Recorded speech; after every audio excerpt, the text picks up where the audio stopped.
Est-ce que vous comprenez un peu? Ça veut dire que très souvent, le prince héritier est déjà le bras droit de son père dans tous les ordres de la royauté. Donc si le roi est dans 14 ordres royaux, il porte les habits de tous les 14 ordres. Donc quand tu vois un roi sortir avec tout ça, si on enlève les habits, on peut en enlever 14.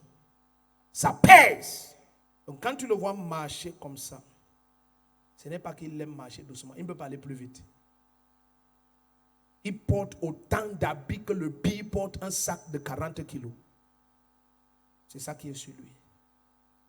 Ça pèse. C'est ça le poids de la gloire.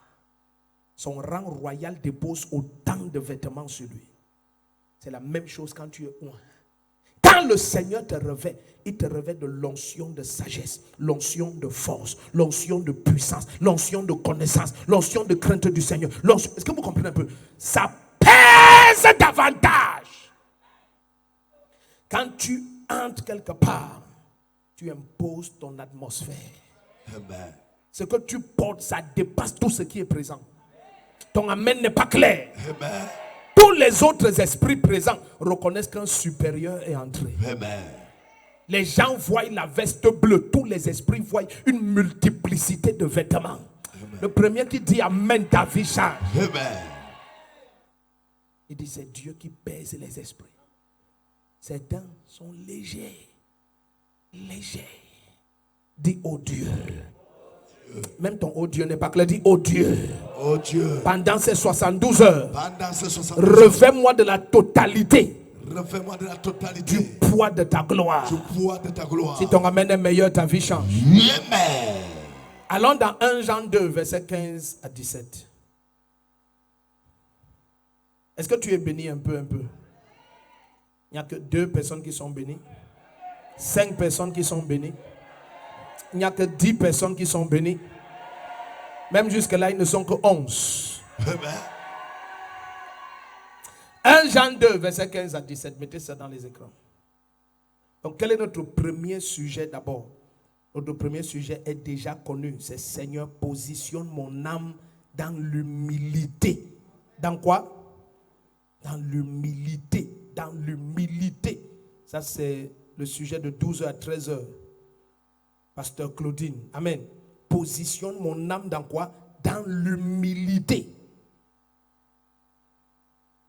Tu ne peux pas voir Dieu plus profondément que ton humilité. Non, tu ne peux pas. Jésus dit, car je suis doux et humble de cœur.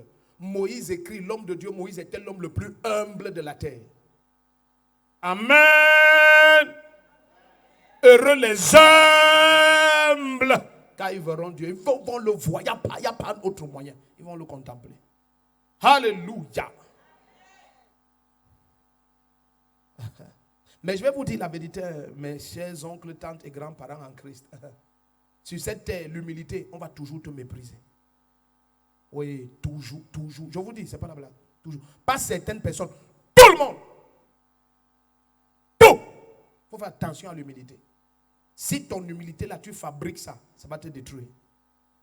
Si c'est l'Esprit de Dieu qui a mis ça, Dieu ne va jamais cesser de t'élever. Les humbles reçoivent le mépris de tout le monde. Sur cette terre, les hommes te respectent à la mesure à laquelle tu es mystérieux. Donc tu n'es pas le reflet de l'humilité. Ça veut dire j'entre comme ça et il y a 12 personnes autour de moi avec les vestes noires et les lunettes noires. Vous voyez? Là vous avez beaucoup me respecté, même beaucoup même. C'est un mystère permanent. Et j'entre comme ça. Un tient ma Bible, l'autre tient mon mouchoir, l'autre tient mes téléphones, et l'autre 2 sont devant moi, un tient un bâton et tout ça. Quand j'arrive maintenant ici comme ça, bam bam, un dépose ma Bible, il met les indications dans tous les endroits que je vais ouvrir et il enlève une cape sur moi, une terrible veste là, bam bam bam, il enlève un truc, tadam. Quand je vous regarde comme ça sans parler pendant 1 minute, tu sens que waouh. Dieu parle ici, Dieu parle ici. Oh, il n'y a pas Dieu, c'est le diable. Et tu as vu comme c'est compliqué comme ça. Aïe, tu sens comme s'il voit même les gens la nuit. Aïe, il ne voit rien, la nuit mange le héros. Il n'y a rien là. Je vous dis, il n'y a rien là. Laisse que Dieu ouvre tes yeux. Tu seras choqué. Mais tu vois toutes ces apparences. Amen. Quand il va sortir pour entrer, il y a 12 voitures garées dehors. Hey! Hey! Hey! Hey! Oh, shababa, ya, ya, ya, ya, ya. Tu vas voir les gens tomber sous onction pour toucher la voiture. Il n'y a rien là. Il n'y a rien. C'est l'amour du matériel. C'est ça qui les secoue comme ça. Alors comment on va respecter? Amen. Quand il vient comme ça, personne n'est assis là. Non. Il a son seul trône, un truc long comme ça. Yes. Maintenant, les autres là que tu vois entrer avec lui, ce ne sont pas les êtres humains, on les appelle les chérubins et les archanges. Donc en fait, lui c'est Dieu. Là c'est chérubins et ses archanges. Donc quand il se lève comme ça, on le lève. Hey, Bachaba, toute la salle tombe. Il n'y a rien là. C'est le montage là, c'est ça qu'il est. Mais tu vois, si tu es humble, simple, tu vas tout entendre. Amen. Tu veux dire que tu es déjà quoi? Tu veux dire que tu es quoi? Celui qui est compliqué là-bas, maintenant il le craint. Est-ce qu'on a ça? C'est ça la chair. La chair est comme ça. C'est triste, mais c'est comme ça. J'ai pris pour toi au nom de Jésus-Christ. Amen. Que ce premier sujet soit un cri de ton âme. Amen. Saint-Esprit, revêt-moi d'humilité comme un manteau.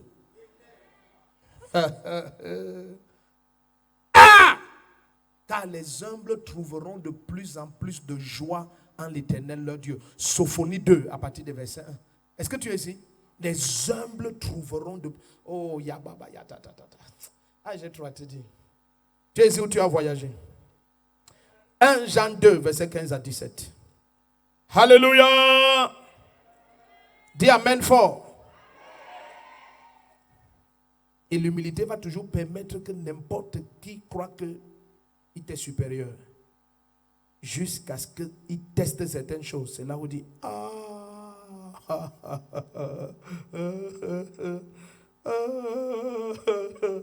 Amen, amen. Donc amen n'est pas clair. Zakata toto. Karabrakatuta brahada. Kinto prakarebrohosa prahatada. Kembrenne koshatate. Sum prakarabrakuruto kote tata. J'ai beaucoup à te dire. Et tu sais que le rêve de Dieu, c'est d'avoir un peuple qui est très humble. Je vous dis, c'est le rêve du Seigneur. Amen. Oui, c'est son rêve. Quand il parlait aux apôtres, il leur dit, celui qui veut être le plus grand parmi vous, qui soit le serviteur de tous. Les pasteurs prêchent ça, hein, mais ils ne pratiquent pas ça. Ils aiment sentir qu'ils écrasent tout le monde.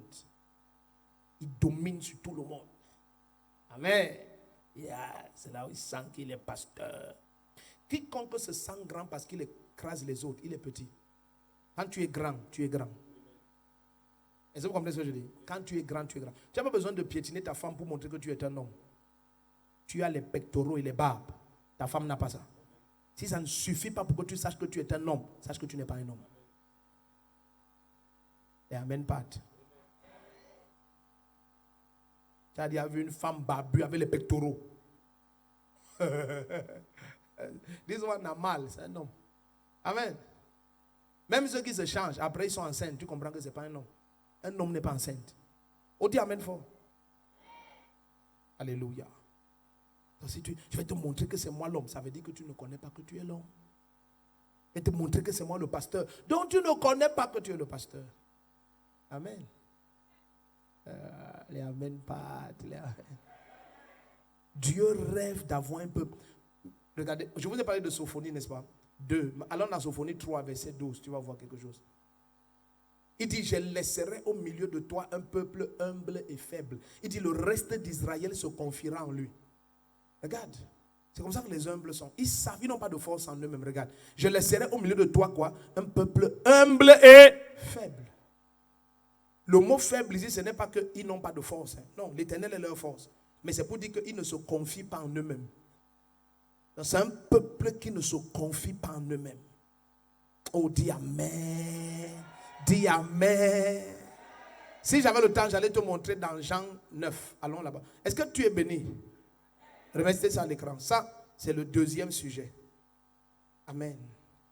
Amen. Seigneur, répands sur ton peuple l'esprit d'humilité.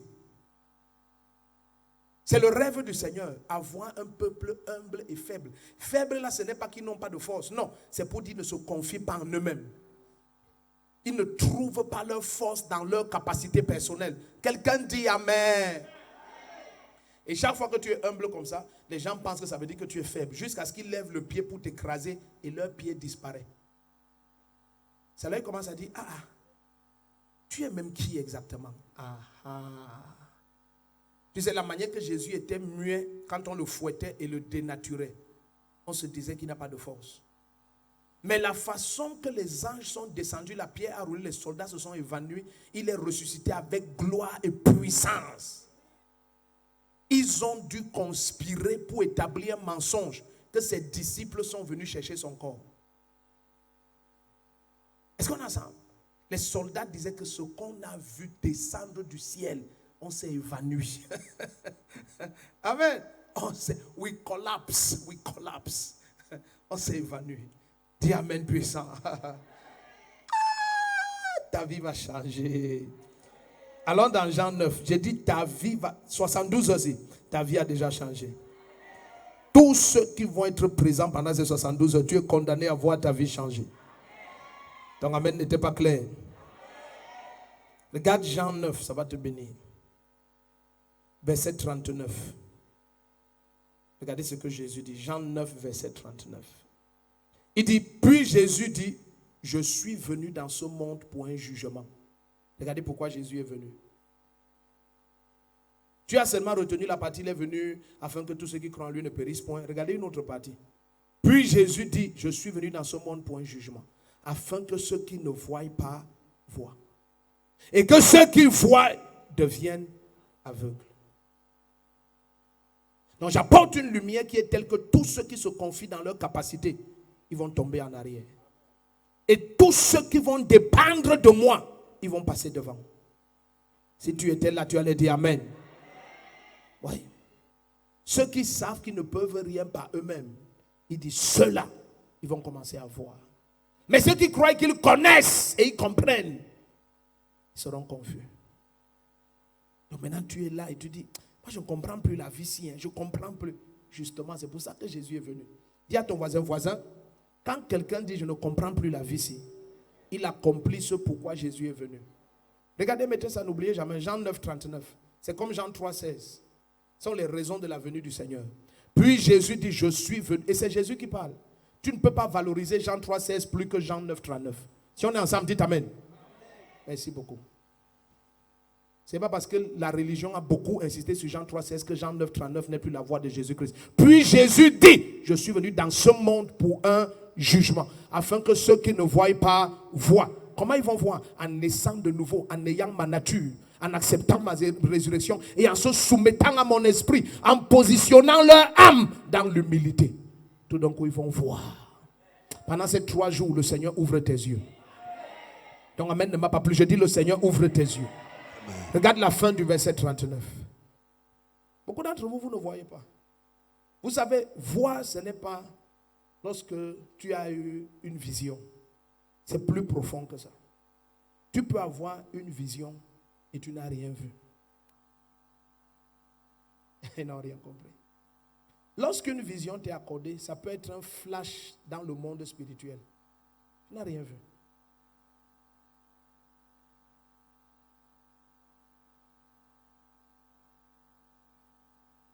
Donc quand il dit que ceux qui ne voient pas voient, ce n'est pas un flash, c'est que ça devient ton expérience.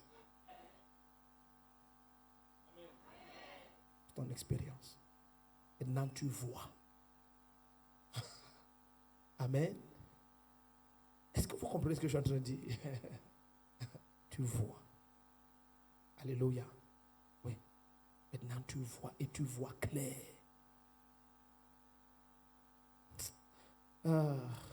Finissons le verset 39.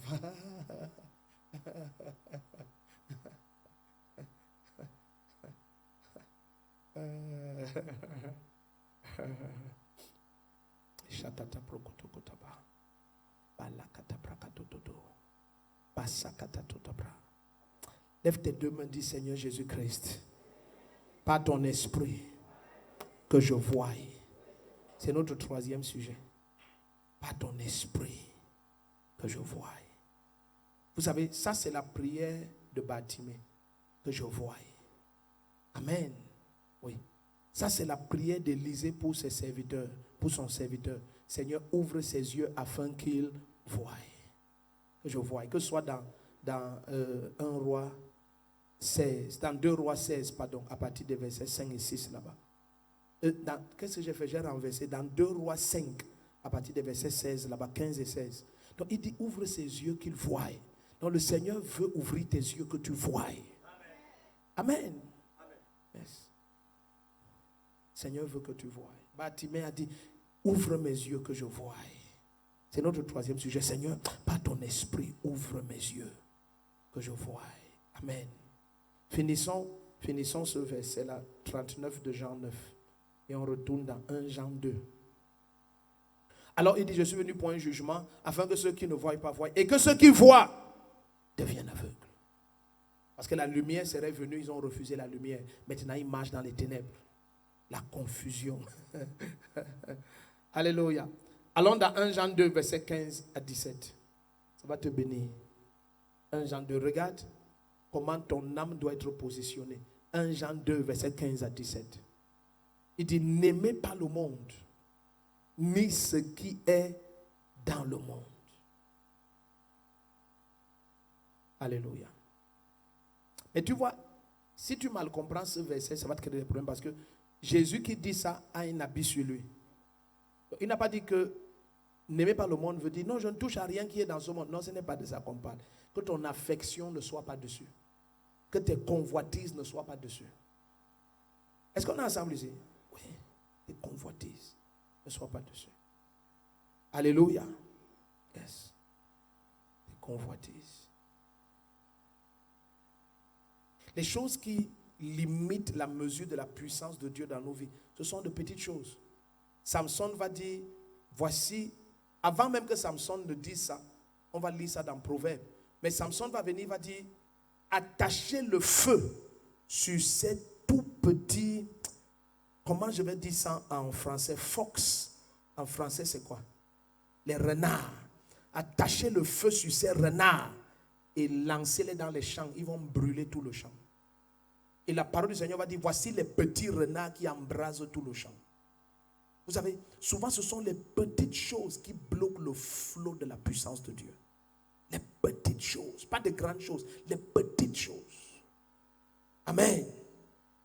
Toute ton affection, jour et nuit, tu ne convoites que quelque chose dans ce monde. Jour et nuit. Quand tu veux expérimenter la puissance de Dieu à des mesures très élevées, éloigne ton cœur des affections, des choses de ce monde. Et les amens sont partis.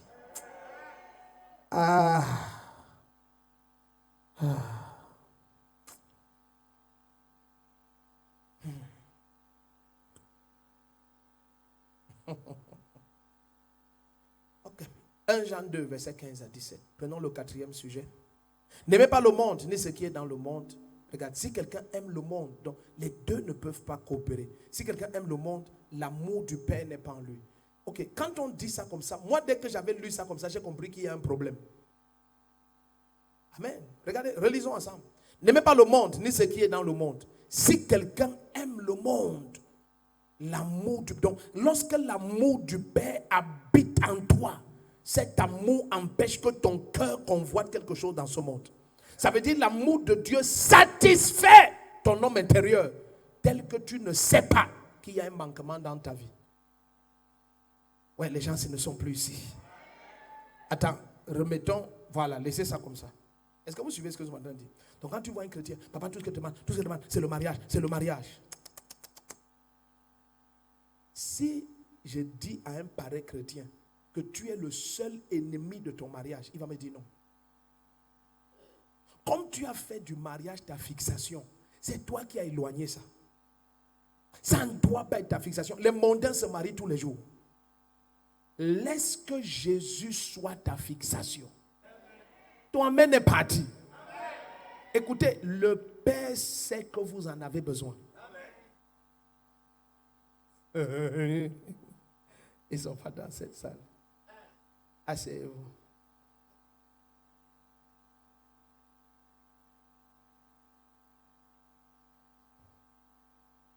La génération-ci, je prie beaucoup pour vous. Je vous dis, je prie beaucoup pour vous. Parce que les années passent et l'ennemi connaît que tout ce qui doit augmenter, c'est la convoitise des choses de ce monde.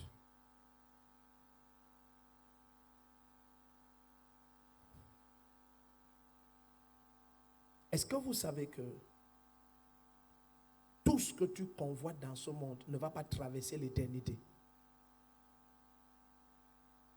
Vous êtes sûr que vous êtes dans cette salle? Ça ne va pas traverser l'éternité. Amen. Jamais.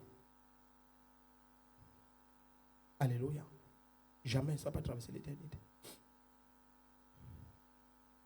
Gloire à Dieu. Ça ne va pas traverser l'éternité. Aujourd'hui, quand je regarde l'œuvre de Dieu, je sais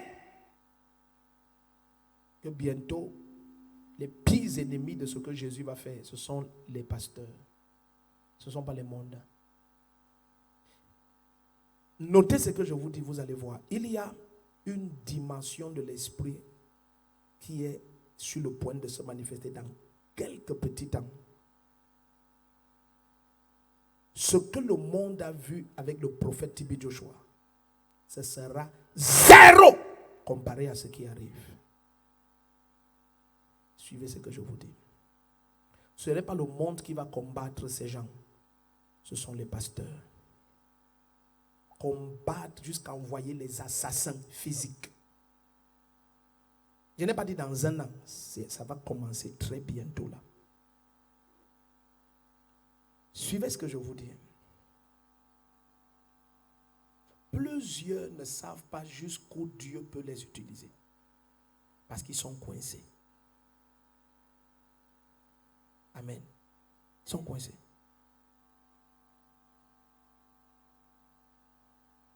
Vous êtes déjà allé regarder l'église et vous lisez la Bible et vous voyez la distance qu'il y a entre plusieurs ministères aujourd'hui et la Bible.